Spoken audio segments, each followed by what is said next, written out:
Que se passerait-il si je te disais que la seule raison pour laquelle tu es encore coincé est que tu as regardé dans la mauvaise direction? Pendant que tu perds du temps à satisfaire le monde, à chercher l'approbation de ceux qui n'ont pas d'importance ou à t'accrocher à ce qui ne sert plus, tu oublies la seule chose qui compte vraiment, toi-même. Cette année ne sera pas l'année des autres, ce sera ton année. Le moment où tu deviens ta priorité absolue, où tu romps avec tout ce qui limite ta croissance et où, pour la première fois, tu te concentres exclusivement sur toi. Se concentrer sur soi-même n'est pas de l'égoïsme, c'est du pouvoir. Il est temps de prendre des décisions conscientes, d'éliminer ce qui n'ajoute rien et de transformer tes faiblesses en les fondations de ta force. Il n'y a plus de place pour les excuses ou les distractions. C'est le moment où tu décides si tu veux continuer à être un spectateur ou si tu es prêt à prendre le contrôle de ta vie. Ces 12 leçons ne sont pas des conseils vides, ce sont des outils pour construire une vie avec plus de contrôle, moins de bruit et surtout plus de sens. Parce que lorsque tu décides de te concentrer uniquement sur toi-même, tu découvres que la réponse que tu as toujours cherchée était en toi, attendant que tu la prennes. Es-tu prêt à cesser d'être une version éteinte de ce que tu pourrais être? C'est ton année et le moment d'agir est maintenant. Commençons. Leçon 1. Fais de toi-même ta plus grande priorité. La vie est pleine de décisions et de responsabilités. Souvent, nous nous y perdons, laissant nos propres besoins à la fin de la liste. Mais les stoïciens nous ont enseigné quelque chose d'essentiel. Si tu ne prends pas soin de toi, comment espères-tu affronter les défis avec force et clarté? Faire de toi-même ta priorité n'est pas de l'égoïsme. C'est la base pour construire une vie épanouissante. Marc Aurèle disait que la véritable tranquillité commence lorsque nous vivons en harmonie avec nous-mêmes. Cela signifie reconnaître que tu es le centre à partir duquel tout se construit. Si tu ne te renforces pas d'abord, il sera difficile de résister aux difficultés que la vie apporte. Tu ne peux pas prendre soin des autres, atteindre des objectifs ou affronter des problèmes si tu t'oublies toi-même. Peut-être que tu as passé des années à laisser de côté tes rêves et ton bien-être pour répondre aux attentes des autres. Mais cela a un coût. Tu t'épuises, tu perds de l'énergie et tu finis par te sentir vide. C'est le moment de changer. Te prioriser ne signifie pas que tu ignores les autres, mais que tu mets de l'ordre dans ce qui dépend de toi. Parce que seul, à partir de ta force, tu peux apporter quelque chose de précieux à ceux qui t'entourent. Pense à cela. Si ton corps était un temple, le négligerais-tu? Si ton esprit était un jardin, le remplirais-tu de mauvaises herbes? Commence à prendre soin de toi. Nourris ta santé, tes pensées et tes émotions avec des choses qui te renforcent. Apprends à dire non quand quelque chose ne te fait pas du bien et à créer des habitudes qui t'aident à grandir. Un arbre qui ne reçoit pas d'eau ne peut pas donner de fruits. Tu es cet arbre. Si tu te négliges, tu ne t'affectes pas seulement toi-même, mais tout ce que tu essaies de construire. Mais lorsque tu te renforces, tu peux affronter n'importe quel défi et aider les autres à partir d'un lieu de stabilité et d'énergie. Rappelle-toi, le seul temps que tu as est maintenant. Et la seule chose que tu peux contrôler est ta propre préparation pour ce qui vient. Fais de toi-même ta plus grande priorité, parce que c'est seulement de là que tu pourras vivre pleinement et avec un but. Leçon 2. Brisez les schémas automatiques qui vous retiennent. Combien de fois avez-vous terminé la journée avec le sentiment que rien n'a changé? Vous vivez les mêmes cycles, les mêmes décisions, les mêmes pensées, les mêmes actions, tout en pilote automatique. Sans vous en rendre compte, les habitudes que vous avez créées pour faciliter votre vie agissent maintenant comme des chaînes qui vous attachent au même endroit. C'est comme marcher en cercle, en attendant un nouveau chemin qui n'apparaît jamais. Le piège des schémas automatiques est leur confort. Ils nous donnent une fausse sensation de contrôle parce qu'ils sont prévisibles. Mais ce confort a un prix élevé, la stagnation. Chaque fois que vous choisissez le connu au détriment de ce qui vous défie, vous vous éloignez de votre potentiel. Le familier peut sembler sûr, mais c'est aussi ce qui empêche votre croissance. Et la vérité est que la clé pour briser ces chaînes a toujours été entre vos mains. La première étape pour vous libérer est d'identifier ces schémas. Demandez-vous, qu'est-ce que je fais sans réfléchir? Quelle décision je prends par habitude? Peut-être que vous acceptez toujours des tâches que vous ne voulez pas faire pour éviter les conflits, ou que vous laissez des pensées négatives diriger votre vie. Ces habitudes ne vous épuisent pas seulement, elles bloquent aussi votre progression. Le changement commence lorsque vous décidez de vous observer avec honnêteté et d'admettre que tous les chemins que vous suivez ne vous mènent pas où vous le souhaitez. C'est ici que le stoïcisme offre un guide puissant. Épictète disait que nous ne contrôlons pas ce qui se passe, mais bien notre réponse. C'est ce principe qui vous permet de rompre avec l'automatique, remettre en question ces réponses qui surgissent sans réfléchir. Souvent, ce qui vous a aidé dans le passé est maintenant ce qui vous retient. Le changement n'est pas toujours confortable, mais il est nécessaire pour avancer. Les stoïciens soulignent également l'importance de l'action délibérée. Chaque petit pas compte, même quelque chose d'aussi simple que changer une routine. Faites une chose différente chaque jour, quelque chose qui vous sort de votre zone de confort. L'inconfort initial est un signe que vous brisez de vieux schémas et construisez quelque chose de nouveau. Rompre avec l'automatique n'est pas facile, mais c'est libérateur. C'est un acte de courage, une décision consciente de prendre le contrôle de votre vie. Ce n'est que lorsque vous choisissez de défier ce que vous connaissez que vous pouvez vous ouvrir à de nouvelles possibilités et avancer vers une version plus complète de vous-même. Leçon 3. Change les croyances qui limitent ton futur. Tes croyances sont la base sur laquelle tu construis ta vie. Tout ce que tu fais, décides et poursuis est influencé par ce que tu considères vrai sur toi-même et sur le monde. Mais t'es-tu déjà demandé si ces croyances te poussent en avant ou te retiennent? Beaucoup d'entre elles ne sont que des idées héritées ou acquises avec le temps, acceptées sans les remettre en question. Et c'est là le problème. Ce que tu crois détermine ce que tu fais, et ce que tu fais définit qui tu es.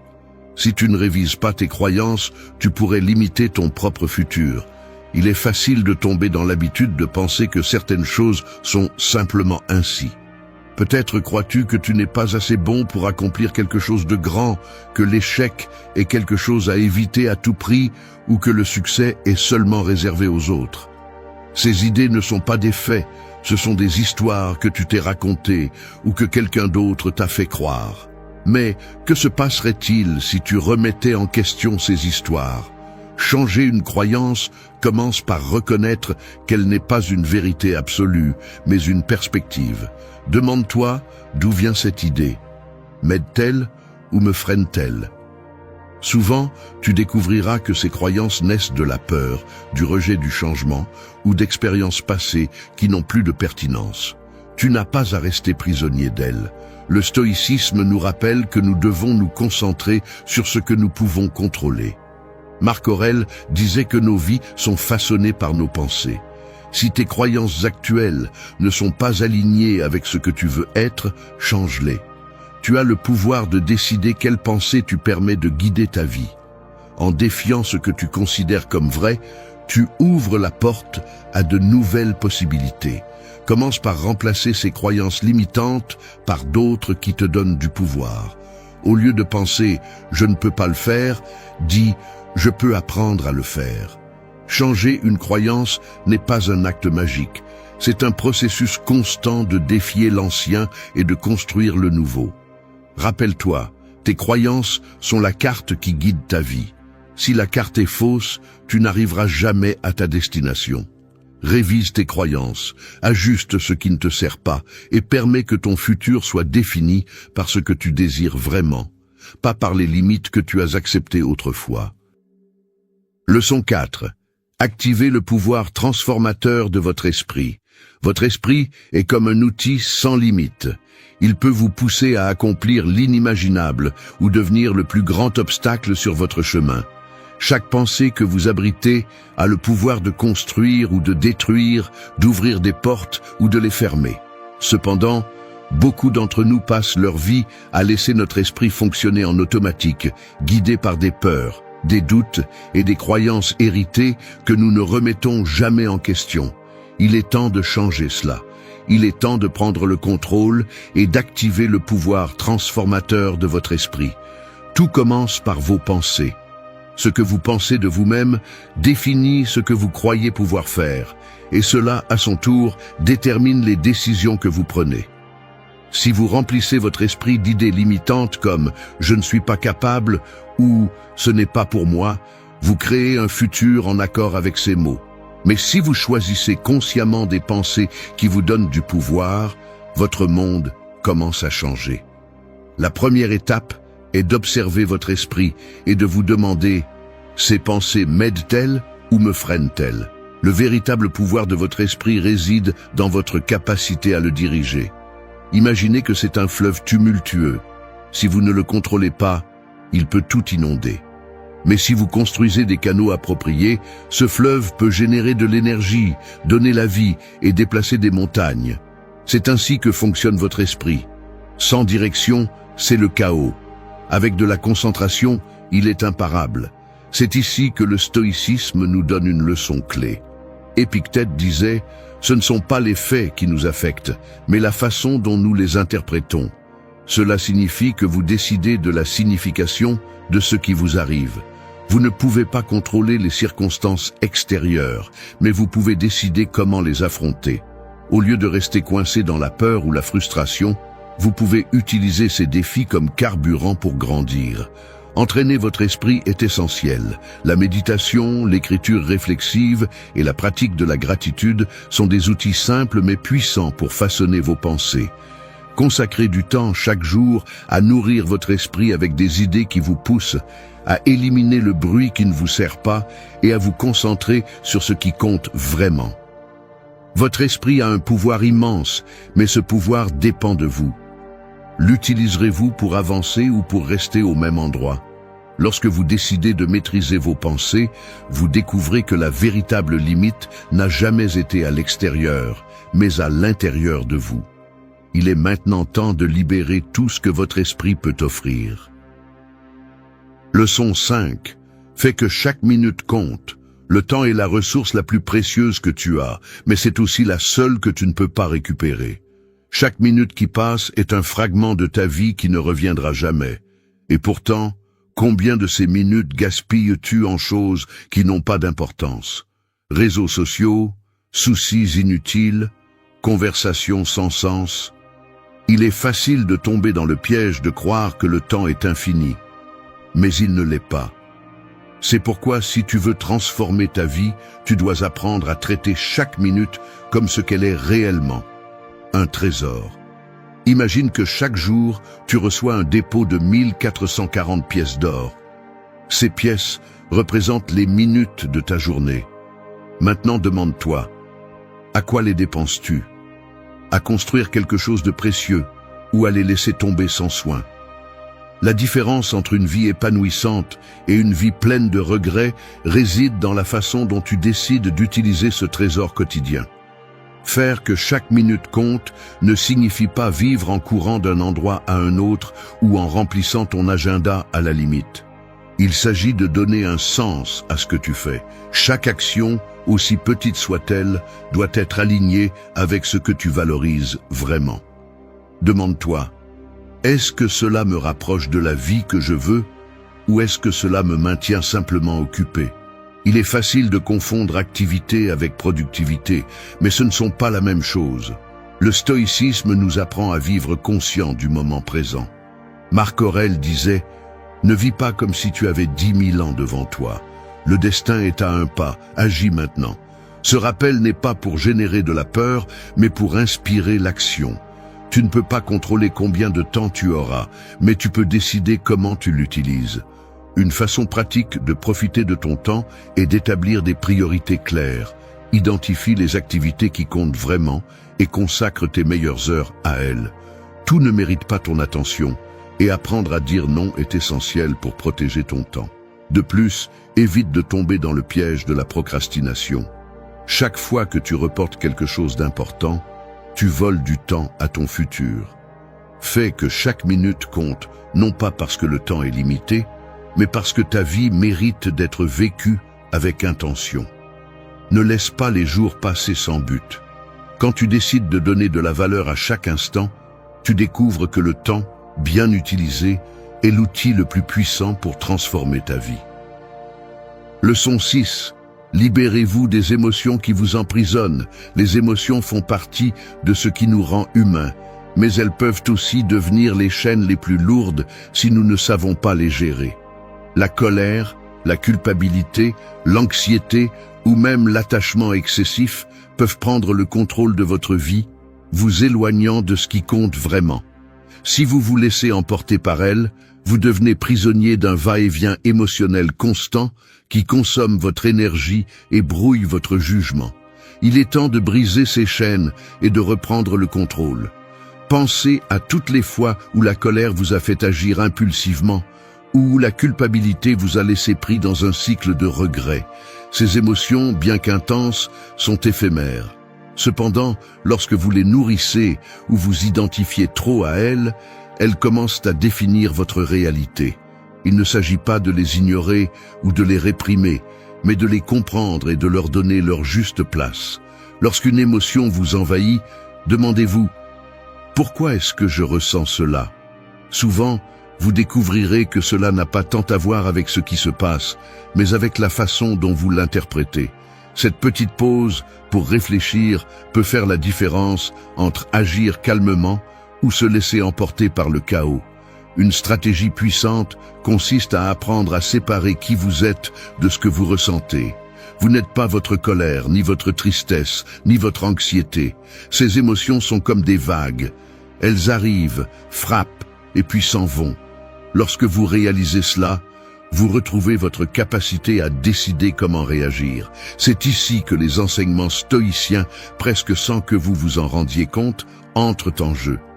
Marc Aurèle a écrit que ce ne sont pas les événements qui nous affectent, mais notre perception d'eux. Si vous apprenez à voir les émotions comme éphémères et à ne pas les laisser vous définir, vous commencez à vivre avec plus de clarté et de paix.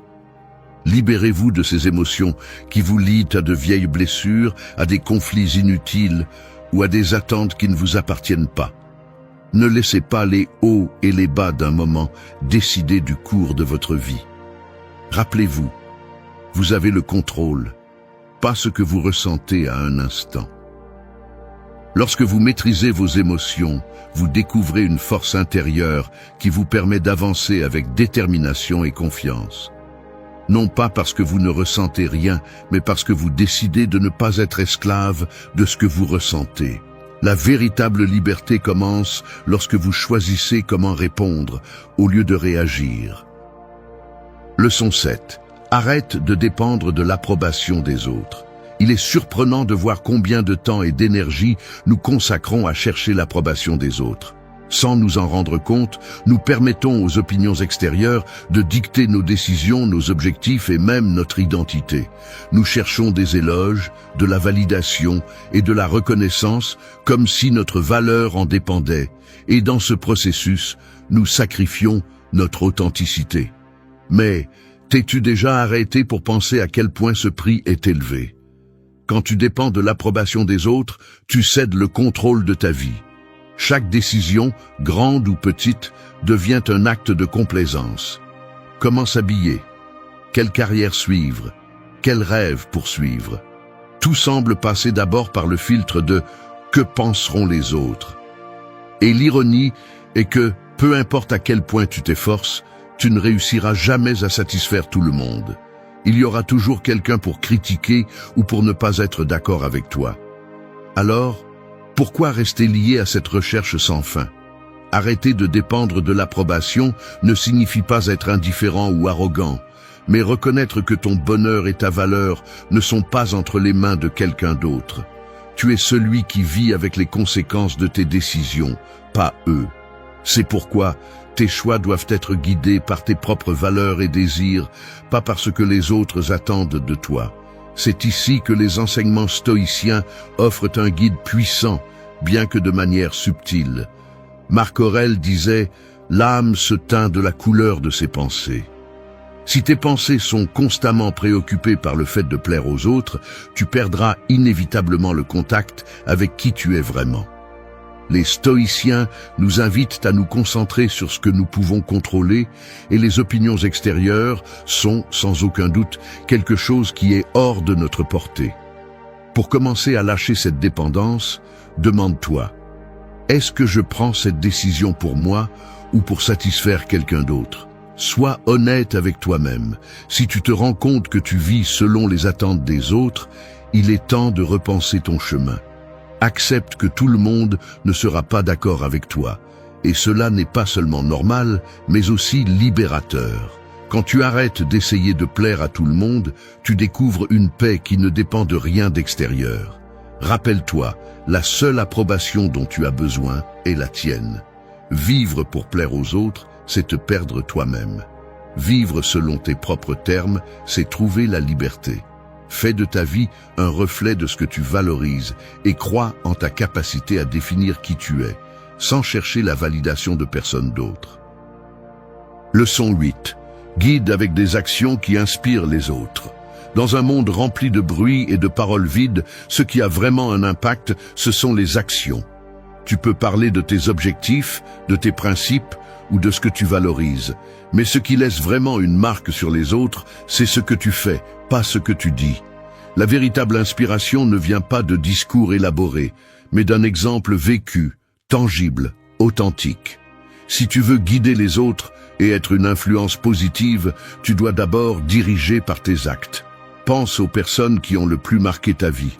Ce n'étaient pas celles qui parlaient seulement de grandes idées, mais celles qui les mettaient en pratique.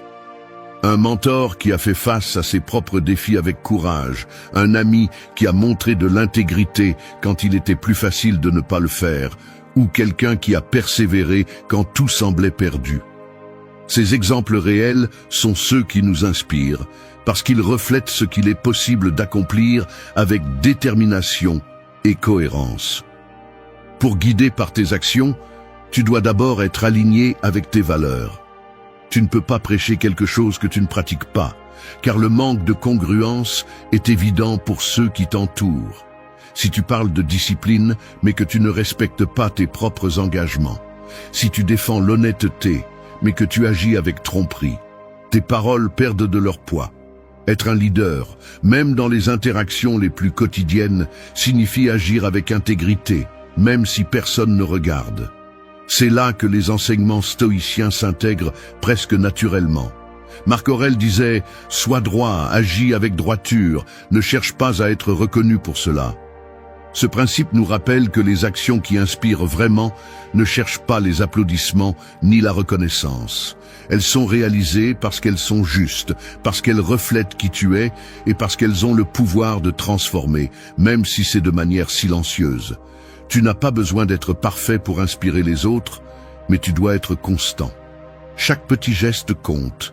Aider quelqu'un sans rien attendre en retour, rester fidèle à tes principes dans les moments difficiles, ou simplement t'efforcer de t'améliorer chaque jour, sont des exemples qui ont un impact profond. Tes actions peuvent être l'étincelle qui motive les autres à croire en eux-mêmes et à agir. Quand tu guides par tes actions, tu n'inspires pas seulement les autres, tu construis aussi une vie de but et de cohérence. Laisse ce que tu fais parler plus fort que n'importe quel mot. Dirige à partir de la vérité de tes actes et tu seras un phare pour ceux qui t'entourent. L'exemple sera toujours le maître le plus puissant. Leçon 9. Avance sans peur de faire des erreurs. La peur de l'erreur est l'un des plus grands freins qui existent. Elle nous paralyse, nous fait douter et pire encore, nous pousse à éviter de prendre des mesures. Nous vivons avec l'idée que se tromper est un échec, comme si une erreur définissait qui nous sommes. Mais cette mentalité est ce qui maintient beaucoup de gens coincés dans la médiocrité. Si tu veux avancer, tu dois arrêter d'avoir peur de l'erreur et commencer à la voir pour ce qu'elle est vraiment. Un outil pour grandir. Imagine un sculpteur face à un bloc de marbre. Chaque coup qu'il donne avec le ciseau peut sembler une erreur, une imperfection sur la surface lisse. Mais chaque marque, chaque fragment qui tombe, le rapproche davantage de l'œuvre d'art qu'il visualise. C'est ainsi que fonctionne la vie. Les erreurs ne sont pas des échecs, ce sont les coups nécessaires pour te modeler en la personne que tu veux devenir. Le problème n'est pas de faire des erreurs, mais de savoir comment tu réagis à ces erreurs. Si tu permets qu'elles te définissent, tu t'arrêteras. Si tu les utilises comme apprentissage, tu deviendras quelqu'un de plus fort et de plus sage. Les plus grandes réalisations de l'histoire sont construites sur une montagne d'erreurs. Edison n'a pas inventé l'ampoule à incandescence au premier essai, et les grands leaders n'ont pas atteint le sommet sans tomber d'abord. L'erreur n'est pas la fin, elle fait partie du processus. C'est là que les enseignements stoïciens apportent une leçon cruciale. Épictète disait « La difficulté montre ce qu'est l'homme ». Les erreurs sont ces difficultés qui mettent à l'épreuve qui tu es et combien tu es prêt à persévérer. Au lieu de les craindre, utilise-les pour te prouver de quoi tu es capable. Chaque fois que tu te relèves après une chute, tu te rapproches un pas de plus de tes objectifs. Pour avancer sans peur de l'erreur, change ta perspective. Au lieu de les voir comme des obstacles, considère-les comme des opportunités. Demande-toi, qu'est-ce que je peux apprendre de cela? Comment puis-je m'améliorer? Personne n'attend de toi que tu sois parfait et tu ne devrais pas non plus le faire. Ce qui compte vraiment, c'est que tu continues à avancer, que tu continues à essayer. Le chemin vers le succès n'est jamais droit ni facile. Il est plein de virages, de chutes et d'erreurs. Mais si tu te permets d'apprendre de chaque faux pas, tu découvriras que ces moments difficiles sont ceux qui te transforment le plus. N'aie pas peur de te tromper. Crains de ne pas essayer, parce que la plus grande erreur que tu peux faire est de rester où tu es, sans avancer. Leçon 10. Transforme la peur en ton allié pour grandir. La peur a une façon particulière d'apparaître dans les moments les plus importants.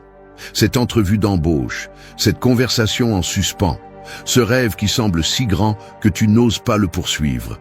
Pour beaucoup, la peur est l'ennemi, la barrière qui se dresse entre eux et ce qu'ils désirent. Mais, et si la peur n'était pas quelque chose à éviter, mais quelque chose à embrasser? Et si, au lieu de t'arrêter, la peur était le moteur qui te pousse? Pense à la peur comme à un signal. Elle n'est pas là pour te dire de t'arrêter, mais pour te montrer où sont tes limites. C'est une boussole qui pointe vers l'inconnu, vers ce qui te défie et vers les domaines où tu peux le plus grandir.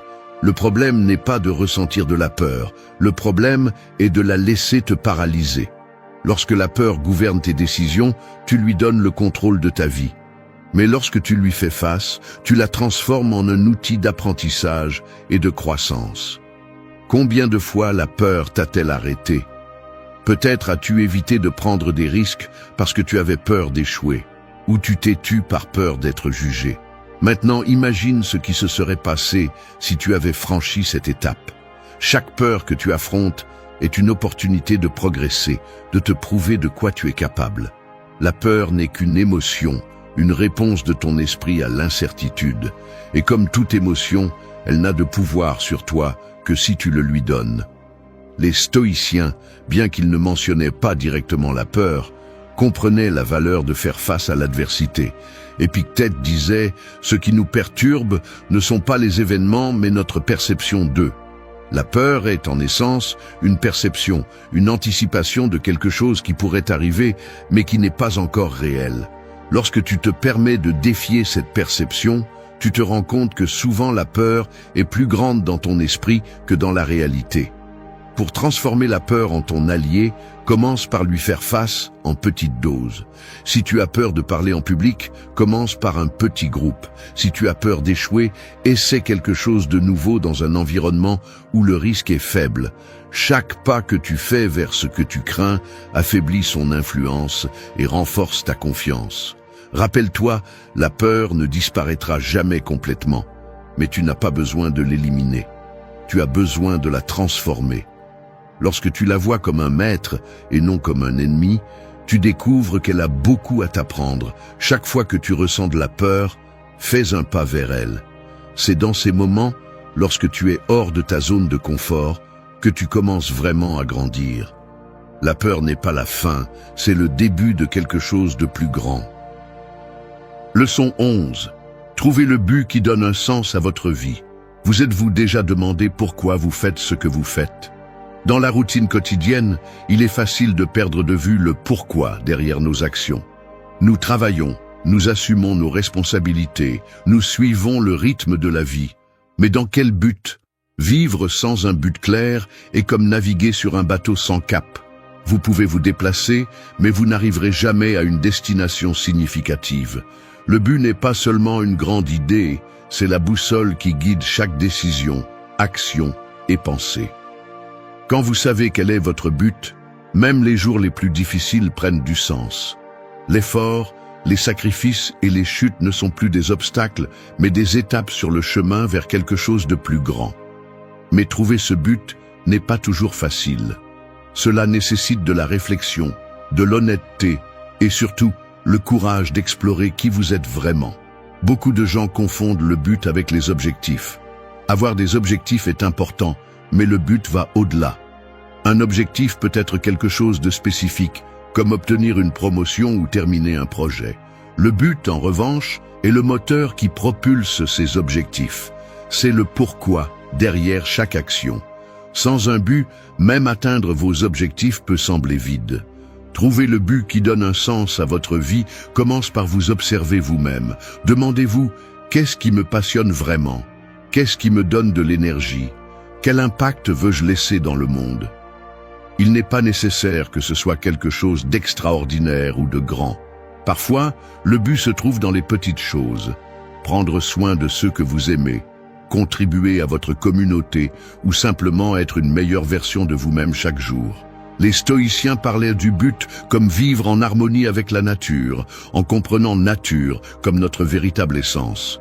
Marc Aurèle disait « L'homme doit agir conformément à sa nature, comme l'olivier produit des olives ou l'abeille du miel. » Cela signifie que votre but n'est pas quelque chose que vous inventez. C'est quelque chose que vous découvrez en vous connectant avec vous-même et avec ce qui vous rend unique. Une fois que vous avez trouvé votre but, vous verrez comment tout s'emboîte. Les décisions difficiles seront plus claires parce que vous saurez quelle direction prendre. Les chutes feront moins mal parce que vous aurez une raison de vous relever. Et, le plus important, chaque jour sera chargé de sens, parce que vous saurez que vous vivez en accord avec ce que vous valorisez vraiment. Vivre avec un but n'est pas un luxe, c'est une nécessité. C'est ce qui transforme une existence ordinaire en une vie pleine. Trouvez votre but, et vous ne vivrez pas seulement, mais vous laisserez aussi une empreinte indélébile. Leçon 12. Transforme les blessures du passé en tes plus grandes forces. Le passé peut être un poids que tu traînes ou un outil qui te propulse. Nous avons tous subi des blessures, échecs, trahisons, moments de perte ou de douleur qui ont laissé des cicatrices profondes. Mais ces blessures ne sont pas la fin de ton histoire. Si tu apprends à les regarder avec de nouveaux yeux, elles peuvent devenir la source de ta plus grande force. Ce qui compte, ce n'est pas ce qui t'est arrivé, mais ce que tu en fais. Pense à une épée.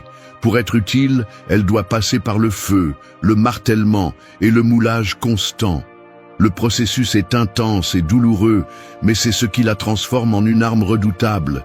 Tu es comme cette épée. Les épreuves et les moments difficiles ne sont pas là pour te vaincre, ils sont là pour te forger. Chaque cicatrice que tu portes est un rappel que tu as survécu, que tu es plus fort que tu ne le pensais. Le stoïcisme nous offre une leçon inestimable à cet égard, amor fati, aimer le destin.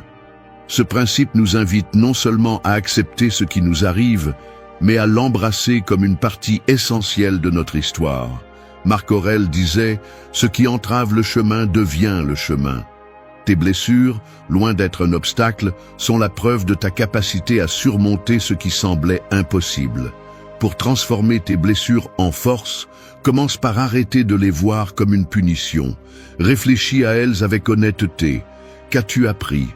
Comment t'ont-elles façonné? Par exemple, si dans le passé tu as fait face à une trahison, tu as peut-être appris à mieux reconnaître en qui avoir confiance. Si tu as subi un échec, tu as acquis de la résilience pour réessayer. Chaque expérience, aussi douloureuse soit-elle, porte en elle une leçon, si tu es prêt à la chercher. Un exemple clair se trouve dans les personnes qui ont transformé leur douleur en impact positif. Pense à quelqu'un qui a tout perdu. mais qui a utilisé cette expérience pour aider les autres à reconstruire leur vie.